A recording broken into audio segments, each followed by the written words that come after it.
প্লাজায় ক্ষতিগ্রস্ত শ্রমিকরা।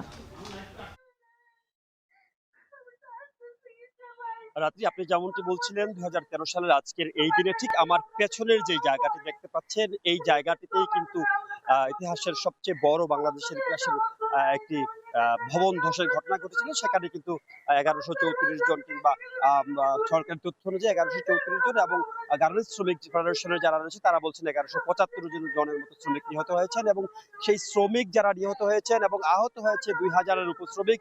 নিহত শ্রমিক এবং আহত শ্রমিকদের আত্মীয় স্বজন যারা রয়েছে তারা কিন্তু এই জায়গাটিতে প্রতি বছরই আসেন। নিহত শ্রমিকদের আত্মীয় স্বজন এবং আহত শ্রমিক যারা রয়েছেন তারা প্রতি বছরই ক্ষতিপূরণ এবং পুনর্বাসনের দাবিতে এই জায়গাটিতে আসেন এবং তারা কিন্তু দাবি জানান এবং সকাল থেকে আমরা যদি একটু দেখাতে চাই, এখন এই মুহূর্তে একজন শ্রমিকও কিন্তু বক্তব্য রাখছেন। তারা কান্না করছেন, তাদের দাবি জানাচ্ছেন এবং তাদের সেই দাবির কিন্তু বাস্তবায়ন হচ্ছেন না। তারা বলছেন কোন রকম কালক্ষেপণ ছাড়াই যাতে তাদের যে দাবি সেটির বাস্তবায়ন করা হয়, সেই ব্যবস্থা যাতে সরকার করে সেই লক্ষ্যে কিন্তু তারা প্রতিদিনই এখানে আসেন। আজকে আমরা সকাল থেকে দেখেছি যে অস্থায়ী স্মৃতিস্তম্ভ রয়েছে।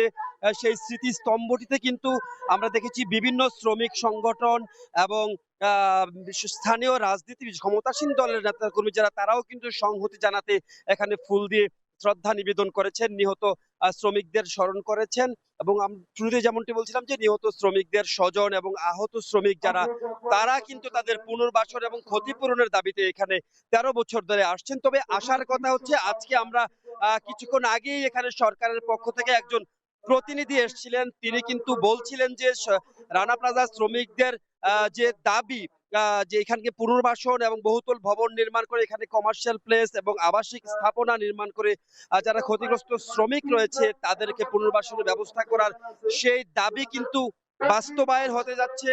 সরকারের পক্ষ থেকে কিন্তু এমন কথাই বলা হচ্ছে এবং সে কারণেই কিন্তু তারা প্রতি বছর এখানে আসছেন এবং সরকারের যে প্রতিনিধির বক্তব্য এখানে দেওয়ার পর থেকে কিন্তু শ্রমিকদের মধ্যে খানিকটা স্বস্তিও লক্ষ্য করা গেছে।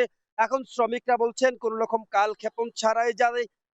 কালক্ষেপণ ছাড়াই যাতে সরকার এই ক্ষতিগ্রস্ত নিহত শ্রমিক এবং নিহত শ্রমিক পরিবার এবং আহত শ্রমিক যারা রয়েছে তাদেরকে যাতে পুনর্বাসন ব্যবস্থা করা হয় এবং এই জায়গাটিতে যাতে বহুতল ভবন নির্মাণ করে তাদের পুনর্বাসনের ব্যবস্থা করা হয়।